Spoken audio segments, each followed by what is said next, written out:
CM KCR పై మరోసారి తీవ్ర విమర్శలు గుప్పించారు BJP chief Bandi Sanjay.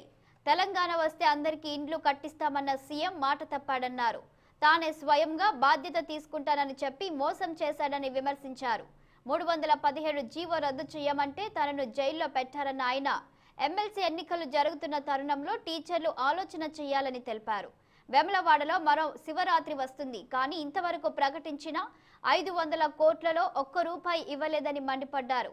Hyderabad LB Nagar నియోజకవర్గం పరిధిలోని హస్తినాపురంలో రంగారెడ్డి జిల్లా అర్బన్ అధ్యక్షుడు సామా రంగారెడ్డి ఆధ్వర్యంలో కార్నర్ మీటింగ్ ఏర్పాటు చేశారు. కేసీఆర్ కుటుంబ సభ్యులు కొండగట్టు వెళ్తే పూజలు చేయడం కోసం అనుకున్నానని, కానీ అక్కడ ముఖ్యమంత్రి భూములు కొన్నారని తెలిపారు. కొండగట్టుకు 1000 కోట్లు ఇస్తానంటే ఎవరు కూడా నమ్మరని చెప్పారు బండి సంజయ్. రాత్రంతా చంపుతాడు, కొట్టు మందు చంపుతాడు, పొద్దుదాకా అంటాడు. ఈ టైంకి లేస్తాడు, ఇప్పుడు లేస్తాడు 2-3 పెగ్గులు చంపిన ఆల్రెడీ. ఈ టైంకి లేస్తాడు, 3 గ్లాస్ పెట్టుకుంటాడు, ఇంత బాటిల్ పెట్టుకుంటాడు. కొన్ని హస్తినాపురానికి ఇల్లు ఇద్దామా, ఉద్యోగాలు ఇద్దామా ఆలోచాడు. ఎవరిని కుప్పంచాలో చూస్తాడు అంతే. మూర్ఖుడు చిన్నాళ్ళు మా నోరు చేస్తా పోతాడు. నోరు కంపది, అది ఫినాయిల్తో అడిగినా పోతుంది కంపది. గంట తాగుతాడు మనిషి.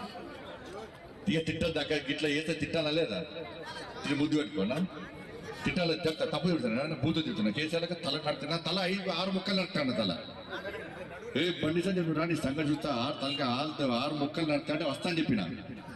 నేను చచ్చిపోవడే పెద్ద గొప్పలు చచ్చిపోవడానికి సిద్ధమే, కానీ 6 ముక్కలు నడితే నరుకుతూ. కానీ మనకి తెలంగాణలో పేదలకు డబుల్ బెడ్రూమ్లు నా తల నరుక్కుంటా అని చెప్పిన అన్న. మరి తెలంగాణలో యువకులందరికీ ఉద్యోగాలు ఇస్తాను, ఉద్యోగాలు నా తల నరుక్కుంటా అని చెప్పిన అన్న. మరి రైతులకు రుణమాఫీ చేస్తాను, రుణమాఫీ అయి నా తల నరుక్కుంటా అని చెప్పిన అన్న. అంతేనా కదా?